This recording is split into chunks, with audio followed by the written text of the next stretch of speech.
Okay, this is for Gavin Frazier 80. Your question is how do you start to or begin to think about training? I think it's your 12-year-old brother.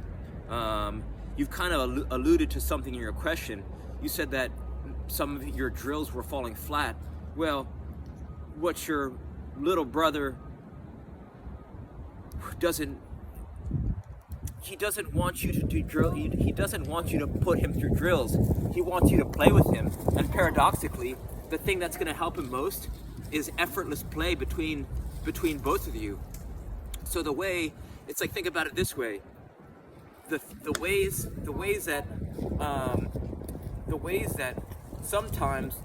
that people, okay, I'll phrase it like this. In a game, let's say someone does a move on you, or in training, let's say someone does a move on you, and since that you're the recipient of the way that move was executed, you know how to effectively execute it sometimes because you understand how it was done to you. So for example, if someone hits you with a combination, like up the baseline, and they make you go, like, they make you,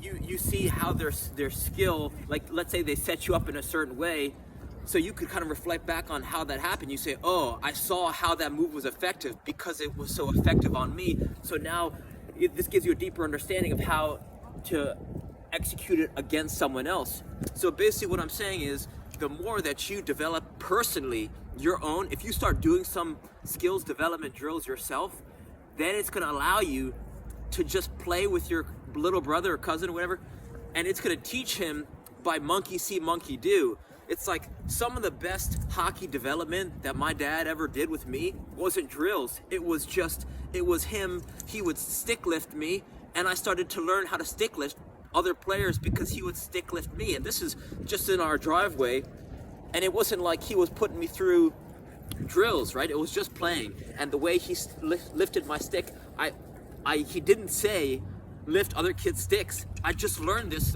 through without any spoken words. So there are some things that you want to start to do that that's gonna allow him to pick up on in a monkey see, monkey do fashion.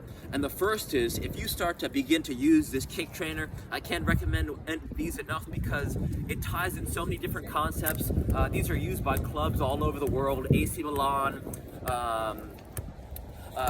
clubs out of Sevilla, clubs out of Holland and the Netherlands. Wesley Sneijder talks about them, right? So this is a proven method for developing both of his feet, and it just focuses on timing, rhythm, coordination, even awareness, right? I'm just keeping that rhythm while I'm looking and seeing the field, I'm looking at time and space. So you could make one of these yourself for maybe not even 20 bucks, or you can order one online. This one's 24 bucks from Amazon, the SKLZ Solo Kick Trainer. If you want to shell out a little bit more money, I don't think it's worth it, but if you want to spend more money to get a sense ball, it's a little bit bigger with a bigger handle. But I personally like the $24 option. It's just cheap, portable, lightweight, my dog chews on it, right? So this is an invaluable tool. If he sees you using this and getting joy from it, then I believe that he's gonna, because if you just give it to him but don't show him how to use it, he won't use it. So he has to see you use it first and have a mental model of how this is supposed to be used, and after he sees that it's a fun way to improve his skills and his drills, then he might use it without you saying a word. But like, this is what I started using this in front of my college team, and then some kids would start picking it up and using it. So that's one idea. The second thing you want to start to do, or maybe you could invest in, there's two different things. The first is getting 2 cones. They have to be the tall cones, the ones that you can knock over. They can't be the short cones. They have to be the tall cones. And basically, with a small ball, a size 1 ball or a size 2 ball, ideally smaller, but you can use a size 5, whatever. You want to set them up a short distance away from each other, right? With your brother, and this could be indoors, this could be outdoors.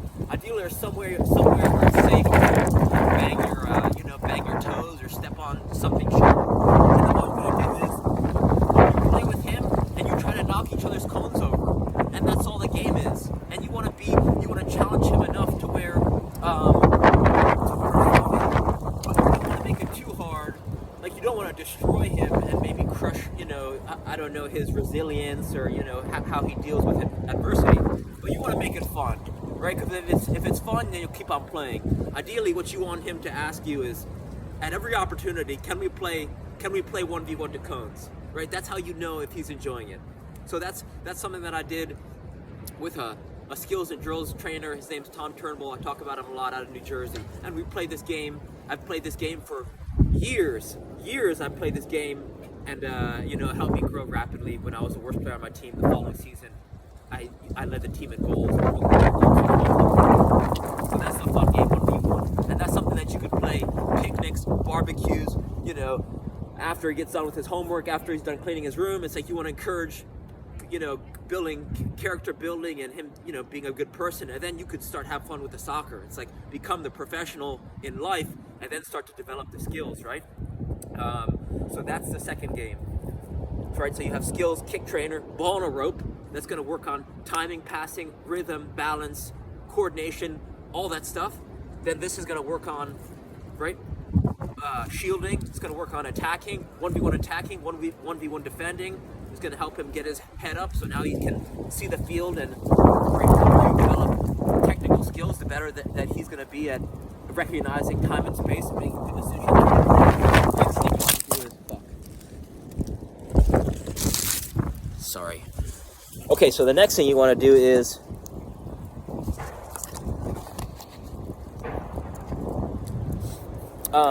okay, so this is a dribbling sequence. These are like drills, but if you phrase this in a way that, or if you master it and start to execute it, and start to execute this dribbling sequence, he might appreciate it at a subconscious level, even if you aren't directly teaching it.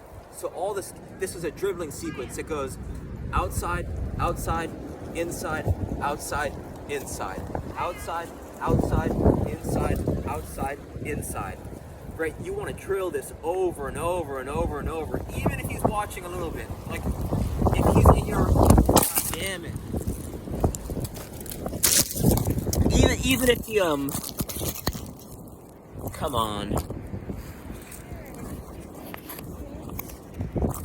Oh my God. Even if you are in his field of vision, he could learn this subconsciously, right? You want to drill this over and over and over. Outside, outside, inside, outside, inside. Why this is so effective is because it's easy to memorize, which means it's easy to execute. Easy to memorize, easy to execute. But the key is you gotta say it out loud when you're doing it. Outside, outside, inside, outside, inside. Outside, outside, inside, outside, inside. Slow is smooth, smooth is fast. Say it out loud when you're doing it. The second reason it's so effective is because once you lay down this foundation, this groundwork, you can start to combine it with other moves. It becomes a connector of sorts. So you could start to go outside, outside, inside, outside, scissor. Outside, outside, inside, outside, chop, chop. Outside, outside, inside, outside, L move. Outside, outside, inside, outside, right? So it starts to become it's a fundamental foundation. It's a dribbling sequence that unlocks it unlocks the effectiveness of all your other moves. So that's a dribbling. That's something that, right, that you want to drill down with yourself so that you can demonstrate it effectively. Notice the arm movement too. Outside, outside, inside, outside, inside. Right? Slow is smooth, smooth is fast. Well, it's a park. Just let her run. Just throw the frisbee. She's sitting there. Just touch her. All right. The last game that you could play that's a lot of fun is called the barrel game. And all you do is you take a bucket, a basket, you could use a hamper, right? You just get a vessel. And the goal is to juggle the ball into the basket using different parts of your body. So you could start with either your left foot or your right foot, whatever is his strongest or whatever is his dominant foot. And then using a bounce very, very close apart, as far as I am from here to the camera, right? It's kick, bounce,